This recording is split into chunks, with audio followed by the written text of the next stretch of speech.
Hello everyone, कैसे हैं आप सब। उम्मीद है आप लोग बहुत अच्छे होंगे। आज हम एक नया टॉपिक लेकर आए हैं जो कि हमारा पिछले बहुत सारे वीडियोस में मैंने आपको मशीन के बारे में पढ़ाया, जैसे कि डाइंग मशीन के बारे में पढ़ाया और जेट डाइंग मशीन के बारे में पढ़ाया, soft overflow jet dyeing machine के बारे में पढ़ाया, विंच डाइंग मशीन के बारे में पढ़ाया। आज हम आपको पढ़ाएंगे कीयर मशीन क्या होता है। देखिए, कीयर मशीन जो जनरली यूज होता है वो स्कोरिंग के लिए यूज होता है, स्कोरिंग प्रोसेस करने के लिए यूज होता है। तो आज हम इसके प्रोसेस, कंस्ट्रक्शन और वर्किंग प्रिंसिपल पे काम करेंगे कि कैसे ये काम करता है और कैसे इन सारी चीज़ों पर हम आज बात करने वाले हैं। पहली बात है कीयरिंग। कीयर जो मशीन है, कीयर मशीन को आप देख सकते हैं जैसा कि मैंने यहाँ पे बनाया है। अब मैं आपको एक वहाँ पे फिगर भी दे दूंगा, आप वहाँ पे देख सकते हैं। दूसरी चीज़ है, जो भी ये मैंने बनाया है ये रफ स्केच है जो कि बस केवल आपको समझने के लिए है, ठीक है। उन सारी चीज़ों पे ध्यान दीजिएगा। जो हमारा कीयर मशीन होता है वो वर्टिकली भी आता है और हॉरिजॉन्टली भी आता है। तो बात करते हैं सबसे पहले इधर की, फिर उसके बाद हम उधर जाएंगे, बात करेंगे। यहाँ पर देख सकते हैं आप, यहाँ पर हमारा शुरुआत में यहाँ से करता हूँ। ये हमारा कीयर है, ये हमारा कीयर का पूरा चैम्बर है ये कीयर का। और इसमें दो परफोरेटेड प्लेट लगे हुए हैं, मतलब एक तरीके से एक ऊपर और एक नीचे। जैसे हम इडली बनाते हैं ना, तो इडली बनाते हैं तो क्या करते हैं, नीचे हम पानी रखते हैं, फिर एक प्लेट रखते हैं, फिर उसके ऊपर इडली रखते हैं ना, बस वही काम है। तो हम यहाँ पर नीचे एक परफोरेटेड प्लेट रखे हैं और ऊपर एक परफोरेटेड प्लेट रखे हैं। ऊपर हमारा ये लगा हुआ है ढक्कन, जिसको हम प्रेशर लीड बोलते हैं या लीड बोल सकते हैं। प्रेशर लीड बोलेंगे तो ज़्यादा बेहतर है। मैंने यहाँ पे लीड लिखा है क्योंकि जगह बहुत कम है। मैं कैसे कैसे करके इसमें लिखता हूँ कि मैं सोचता हूँ कि ज़्यादा से ज़्यादा टॉपिक इसमें चला जाए, कोई बात नहीं। देखिए, ये हमारा प्रेशर लीड है। बात करते हैं इसके बाद स्टीम पाइप। ये जो हमारा स्टीम पाइप है, स्टीम पाइप कैसे आ रहा है, देखिए यहाँ से स्टीम सप्लाई हो रहा है और ये स्टीम पाइप इसमें एंटर हो रहा है। इसको हीट करने का जो काम है वो मल्टी टैबुलर हीटर करता है। मल्टी टैबुलर हीटर मतलब ये हीटिंग का चैम्बर है, समझ लीजिए। ये पानी को गर्म करने वाला काम करता है।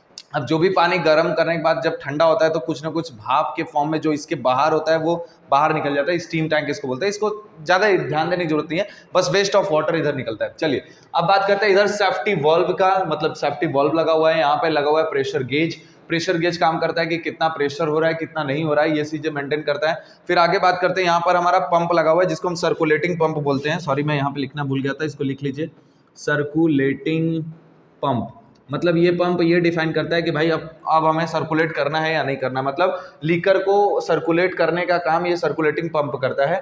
फिर आगे बात करते हैं, ये हमारा ड्रेन वॉल्व है। ड्रेन वॉल्व का मतलब जब सारा प्रोसेस खत्म हो जाता है तो यहाँ से हमारा लीकर नीचे आता है और यहाँ से हम वॉल्व खोल देते हैं तो ये पानी बाहर निकल जाता है, वेस्ट ऑफ वाटर सब बाहर निकल जाता है।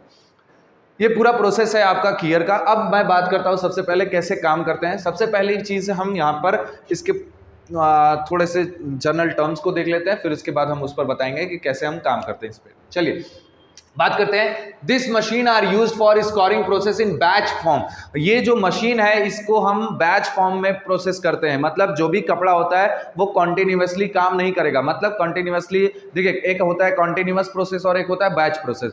कॉन्टिन्यूस प्रोसेस क्या होता है, मैंने आपको बताया होगा, जेबॉक्स मशीन के बारे में बताया होगा। जेबॉक्स ब्लीचिंग और स्कोरिंग कॉन्टिन्यूस जेबॉक्स प्रोसेस बताया है। तो ये चीज़ों को जाके देखिए, थोड़ा सा वीडियो को आप जाके देखेंगे तो समझ में आएगा कि नहीं बैच प्रोसेस क्या होता है, कॉन्टिन्यूस। देखिए, समझाने को तो मैं समझाऊंगा ही। कॉन्टिन्यूस प्रोसेस क्या होता है कि उधर से आपका कपड़ा आ रहा है, इधर प्रोसेस हुआ, फिर उधर निकल गया, इधर से कपड़ा आ रहा है, प्रोसेस हुआ, उधर निकल गया, मतलब लगातार काम हो रहा है। लेकिन बैच प्रोसेस में क्या है, टुकड़े टुकड़े में आपको काम करना पड़ेगा। मतलब आप बहुत लेंगे तो मतलब लगभग 200-300 मीटर कपड़ा लेके फिर प्रोसेस करेंगे, फिर अगले 200-300 मीटर कपड़ा लेके फिर प्रोसेस करेंगे, फिर अगला 200-300 मीटर कपड़ा लेके फिर प्रोसेस करेंगे। तो इस प्रोसेस को बोलते हैं बैच वर्क, टुकड़े टुकड़े में काम करना। तो ये जो कीयर मशीन है इसमें हम टुकड़े टुकड़े में काम करते हैं और ये हमारा बैच फॉर्म में काम होता है, बैच प्रोसेस है। तो यहाँ पे लिखा हुआ है this machine are used for scoring process in batch form. ये जो हमारा प्रोसेस होता है वो किस फॉर्म में होता है, बैच फॉर्म में होता है। ओके, आगे चलते हैं। This machine can be horizontal और वर्टिकल। ये जो मशीन है ये हॉरिजॉन्टल फॉर्म में भी आती है, वर्टिकल फॉर्म भी आती है। दूसरी चीज है, ये जो मशीन है आपका ओपन और प्रेशर दोनों फॉर्म में आता है। मतलब ओपन और प्रेशर मतलब ढक्कन नहीं लगा होगा। अगर आपको ढक्कन नहीं लगा हुआ है मतलब आपको प्रेशर, अगर आपको प्रेशर से काम नहीं करना है तो आप बिना प्रेशर वाला भी मशीन ले सकते हैं, और अगर आप प्रेशर से काम करना है तो प्रेशर वाली भी मशीन आती है। मतलब दोनों चीज़ें होती हैं इस मशीन में। This machine can be horizontal भी फॉर्म में होती है, वर्टिकल फॉर्म में भी होती है, and open end pressure kier. Open मतलब खुला हुआ फॉर्म्ड और प्रेशर मतलब बंद ढक्कन वाला। जो ये अभी मैंने बनाया ये बंद ढक्कन वाला है। ओके, आगे चलते हैं। They are provided with two perforated disc with number of holes at the bottom and top। ये जो हमारा अभी मैंने जस्ट बताया कि इसमें हम परफोरेटेड का मतलब जानते होंगे, जो थाली होती है, थाली ऐसी थाली जो जिसमें नीचे छेद छेद होते हैं ना, तो उसको परफोरेशन बोलते हैं। तो परफोरेटेड डिस्क लगा होता है, मतलब परफोरेटेड डिस्क लगा होता है, ये परफोरेटेड डिस्क है, और इसी परफोरेटेड डिस्क में छेद होता है जिसमें से पानी ऊपर से नीचे की तरफ गिर सकता है। क्लियर, समझ में आ गया? आगे देखिए, they are provided with two perforated disc, two perforated, एक टॉप पे और एक बॉटम पे। ये लिखना पड़ेगा, देखिए मैं इतना ज्यादा नहीं लिख सकता, तो आपको थोड़ा लिखना पड़ेगा, इसे बढ़ा के लिखिए। They are provided with two perforated disc with number of holes at bottom and top, मतलब ऊपर भी लगा होता है और नीचे भी लगा होता है। आगे चलते हैं। This disc are connected by number of tubes which में carry liquor of the bottom of top. देखिए ये जो हमारा डिस्क है, मतलब जो हमारा परफोरेटेड प्लेट है, अगर आपको यहाँ पे दिख रहा हो तो देखिएगा, ये जो हमारा परफोरेटेड प्लेट है ऐसे टाइप का होता है। देखिए मैं आपको समझाने की कोशिश कर रहा हूँ, ये परफोरेटेड प्लेट हो गया ना, अब ये परफोरेटेड प्लेट हो गया, तो ये जो परफोरेटेड प्लेट है ये ऐसे ऐसे जुड़ा रहेगा, और ये इसमें मतलब ऐसे समझ लीजिए छलनी जो होती है, छलनी टाइप का ऐसा है, परफोरेटेड प्लेट है। अब होता क्या है कि सिंपल सी बात है, ये जो परफोरेटेड प्लेट होता है ना, ये ट्यूब से जुड़ा होता है। ट्यूब का मतलब ये जो ट्यूब देख रहे हैं आप, ये जो ट्यूब देख रहे हैं इसी ट्यूब से जुड़ा होता है। तो अब इसमें से अगर हम लीकर को भेजते हैं तो ये लीकर पूरे छेद में से गिरता है। समझ गए आप? समझ गए होंगे। देखिए जैसे हम ये है और ऐसा टाइप बना देते हैं और इसमें छेद कर देते हैं, तो जो भी हमारा पानी होगा, जब इसमें पानी जाएगा तो जितना जितना छेद होता है ना, उस पानी में से बाहर निकलता है। अब मैं आपको अगर एग्जांपल बताऊं, तो आप नहाने जब जाते होंगे तो आपके पास शॉवर जो होता है, शॉवर में क्या होता है, एक पाइप जाती है, पाइप के जाने के बाद आप देखते होंगे जहां से पानी गिरता है, बस वही सिस्टम है, बस वही सिस्टम है, वैसा ही सिस्टम है। ठीक है, समझ में आ गया होगा उम्मीद है आप लोगों को। तो ये है हमारा परफोरेशन वाला काम। This disc are connected by number of tubes, ये जो डिस्क होते हैं नंबर्स ऑफ ट्यूब्स से कनेक्टेड होते हैं, एक या दो ट्यूब से जो भी कनेक्टेड होते हैं, विच में जो भी का मतलब है कि एक ही ट्यूब से ऊपर भी कनेक्ट होता है, और अगर स्टीम पाइप से भी कनेक्ट करेंगे तो भी, विच में carry liquor from bottom to top. Okay, आगे चलते हैं। The liquor is spray from top which percolates through the cloth. देखिए यहाँ पे लिखा हुआ the liquor is spray, spray हो रहा है, पानी ऊपर से छींटे मारी जा रहे हैं, मतलब लीकर जो हमारा जो भी हमारा सोल्यूशन है वो क्या हो रहा है, हमारा जो सोल्यूशन बना हुआ है वो सोल्यूशन क्या हो रहा है, ऊपर से पानी मारा जा रहा है भाई, फेंका जा रहा है, फुहारे मारे जा रहे हैं। क्लियर?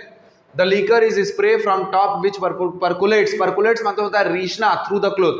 अगर हम कपड़े को, अगर हमारा कपड़े से जो भी पानी है ऊपर ही रुक जाएगा तो क्या हमारा स्कोरिंग प्रोसेस हो पाएगा? नहीं हो पाएगा ना। सिंपल सी बात है, समझिए। हम कपड़े को ऐसे लगा के रखे हैं, मतलब कपड़े को ऐसे लपेट के रखे हैं, वो कपड़े को कैसे लपेट के रखते हैं वो मैं बताऊंगा अभी आपको यहीं पे बता देता हूँ। कपड़े को पाइल्ड फॉर्म में रखे हैं। पाइल्ड फॉर्म का मतलब होता है कि अगर मान लीजिए मेरे पास कपड़ा है, ये देखिए मैं एक टॉवेल है मेरे पास, ये कपड़ा है, अब इस कपड़े को मैं लपेट के रखना चाहूँ तो इसको मैं ऐसे रखूंगा, देखिए एक ही हो गया, फिर एक ही हो गया, एक ही हो गया, एक ही हो गया। ये फॉर्मेशन आपको समझ में आ रहा है? ये फॉर्मेशन आपको समझ में आ रहा है? देखिए पाइल्ड कैसे फॉर्म्ड होता है, 1 2 3 4 5, ये जो हमारा फॉर्म्ड हुआ ना, ये जो हमारा फॉर्म्ड हुआ इसको बोलते हैं पाइल्ड, इसको पाइल्ड बोलते हैं। ये देखिए पाइल्ड फॉर्म में हमारा कपड़ा रखा गया है। तो इसी तरीके से हम कपड़े को क्या करते हैं, ये जो हमारा कपड़ा होता है इसी तरीके से हम कपड़े को ऐसे ऐसे ऐसे ऐसे ऐसे करके रख देते हैं। तो जब हम रख देते हैं, फिर इसमें जब हम रख देते हैं, फिर ऊपर से परफोरेटेड प्लेट लगा देते हैं, ऊपर से स्प्रे करते हैं, तो हमारा जो भी लीकर होता है वो नीचे की तरफ क्या होता है, परकोलेट्स होता है। परकोलेट्स का मतलब रीसना होना चाहिए, मतलब रीसेगा नहीं तो पूरे कपड़े भीगेंगे नहीं, और जब पूरे कपड़े भीगेंगे नहीं तो आपका स्कोरिंग प्रोसेस अच्छे से नहीं होगा। अब वो मैं सारी प्रोसेस बताऊंगा कैसे करते हैं। आगे देखिए, the liquor is spray from top which percolates through the cloth. जो हमारा लीकर है वो परकोलेट्स होता है, रीसता है किसमें से, क्लोथ में से। आगे देखिए लिखा है kier consist of multi tubular heater for heating the scouring liquor. यहाँ पे जो हमारा मल्टी टैबुलर हीटर लगा हुआ है ये क्या काम करता है, ये हमारे स्कोरिंग जो भी लीकर होते हैं उनको हम गर्म करने का काम करता है। क्लियर, समझ में आया है? आगे देखिए लिखा हुआ है the arrangement of fabric in kier is filled in piled form. ये जो हमारे अंदर जो हमारा फैब्रिक है, ये जो फैब्रिक हमारा अंदर कियर के मशीन के अंदर गया हुआ है, ये पाइल्ड फॉर्म में होना चाहिए। पाइल्ड मैंने फॉर्मेशन आपको करके दिखाया ऐसे टाइप का, ठीक है। तो पाइल्ड फॉर्म में कपड़ा होता है तो अच्छे से स्कोरिंग होती है। अब ये जो पाइल्ड हम फॉर्म्ड करते हैं ये दो तरीके से करते हैं, एक मैनुअली करते हैं और एक हम मशीन के थ्रू करते हैं।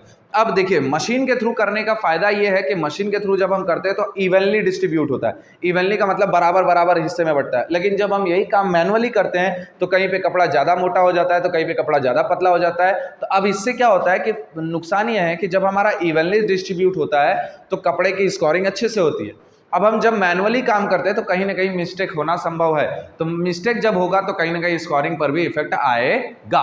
क्लियर? यहाँ तक हमने कर लिया है। अब इसके बाद हम इस प्रोसेस में समझते हैं। देखिए जो हमारा कीयरिंग का प्रोसेस है, जो हमारा कीयर जो हम मशीन में यूज कर रहे हैं, उस प्रोसेस में क्या करते हैं, पाइल्ड फैब्रिक का स्कोरिंग करते हैं। अब पाइल्ड फैब्रिक का स्कोरिंग कैसे करेंगे, तो देखिए ध्यान से समझिएगा मैं क्या बोलने जा रहा हूँ। ये आपका हो गया स्टीम सप्लाई, यहीं पे स्टीम सप्लाई होता है। और ये अगर आप मैंने ये टैंक बनाया नहीं है, बाहर की तरफ टैंक होता है, एक बाहर की तरफ मतलब पीछे की तरफ टैंक होता है, जिसमें क्या करते हैं, केमिकल वगैरह सब हम मिला के रखते हैं। अब वो केमिकल वगैरह मिला के रखने पर ये जो पंप होता है, यहाँ पे देखिए सर्कुलेटिंग पंप लगा हुआ है, उस केमिकल को खींचेगा। मैं ये टैंक अगर आपको अगर ये चीजें नहीं समझ में आ रही है तो मैं यहाँ पर अगर आपको लिख दूं तो आपको उम्मीद है समझ में आएगा। स्टीम टैंक को हटा देते हैं, यहाँ पे मैं लिख देता हूँ केमिकल टैंक, तो आपको थोड़ा अच्छे से समझ में आएगा भाई लोग, थोड़ा सा अच्छे से समझ में आएगा, क्योंकि जो हमारा केमिकल टैंक होता है वो पीछे होता है, तो मैं इसको यहीं पे बना देता हूँ, ठीक है, आपको समझने के लिए बनाया। ये डायरेक्ट मैं इसमें कनेक्ट कर रहा हूँ, ठीक है, सोचिएगा, ध्यान से समझिएगा।